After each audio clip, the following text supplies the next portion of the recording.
اس کے امام کی پھر کیا شان ہوگی؟ یہ غلط فہمی ہے لوگوں کی، شاید اہل بیت اطہار کی محبت کا تقاضا یہ ہے معاذ اللہ کہ صحابہ کی بے ادبی کرو۔ جو صحابہ کا بے ادب ہے وہ بالواسطہ طور پہ اہل بیت کا بھی بے ادب ہے۔ یہ دو نمبری ہے لوگوں کی۔ اللہ ہدایت عطا فرمائے، دعائے ہدایت جاری رکھنی چاہیے۔ اور ایک اور بھی بات آپ کی خدمت میں، آپ جانتے ہیں بہت سارے لوگ یہ گستاخیوں کا ایک طوفان آیا ہوا ہے، جس کا دل کرتا ہے منہ پھاڑ دیتا ہے، جس کا دل کرتا ہے کسی بھی اصحاب اہل بیت میں سے یا صحابہ کرام میں سے جس کو چاہتا ہے وہ معاذ اللہ اپنی غلاظت کا توہین کا نشانہ بنا دیتا ہے۔ صحیح سمجھیں تو اس کے پیچھے سازش ہے ایک بہت بڑی، اس کو مسلمانوں کو سمجھنا چاہیے، اور وہ سازش یہ ہے کہ مسلمانوں کو آپسی اختلافات میں اتنا لڑواؤ اتنا لڑواؤ اتنا لڑواؤ کہ یہ ایک دوسرے کے گلے پکڑے، گریبان پکڑے، مولوی لڑیں، دیندار طبقہ لڑے، نوجوان جو یونیورسٹی میں بیٹھا ہے جس نے دین کو ویسے ہی خیر آباد کہہ دیا ہوا ہے، جس نے کہا مجھے ضرورت ہی نہیں ہے تعلیم حاصل کرنے کی، دینی تعلیم، وہ جب دیکھے گا نا لڑتے ہوئے وہ کہے گا اے جے پئی عرش ہے، وہ ملحد ہو جائے گا، وہ کہے گا مذہب لڑواتا ہے، وہ سوچے گا یہی تو الہاد ہے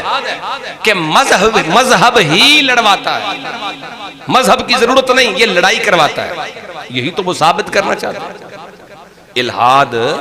آپ پڑھ کے دیکھیں، الہاد کی ڈیفینیشن، اس کی نظریات وہ یہی ہے کیا کہ مذہب کی ضرورت نہیں ہے، بندے کو بے دین ہونا چاہیے، اس کا کوئی مذہب نہیں ہونا چاہیے، یہ الہاد ہے۔ اور وہ لوگ یہی چاہتے ہیں کہ مسلمان بچہ اس پر مجبور ہو جائے یہ سوچنے پر کہ ہاں یار واقعی یہ تو لڑ رہے ہیں، کبھی کسی وجہ سے لڑ رہے ہیں، کبھی کسی وجہ سے، کبھی کسی وجہ سے، اور جو لوگ یہ بے ادبیاں کر رہے ہیں وہ دراصل انہی ملحدین کا آلہ کار ہیں، انہی کی سازشوں کے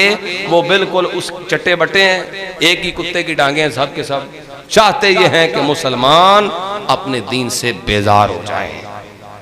کبھی نبی پاک صلی اللہ علیہ وسلم کی، اب پھر تو ان کی جا رہی ہے، غیر ملک فرانس، شاید فرانس کے اندر پھر شروع ہے کام، یہ چیک کرتے ہیں کرنٹ لگا کے اندر کچھ ہے نہیں کہ کوئی نہیں، لیکن ان کی بھول ہے، مسلمان مر سکتا ہے، اپنے بچوں بچیوں کی عزتیں پامال کروا سکتا ہے، اپنے گھر کی عورتوں کی بے عزتی برداشت کر سکتا ہے، لیکن حضور کی حرمت پہ حرف برداشت نہیں کر سکتا، تو غلط فہمی ہے۔ اللہ تبارک و تعالی ہمیں اسی عقیدے پر، اسی محبت پر، اسی یقین پر قائم و دائم رہنے کی توفیق عطا فرمائے۔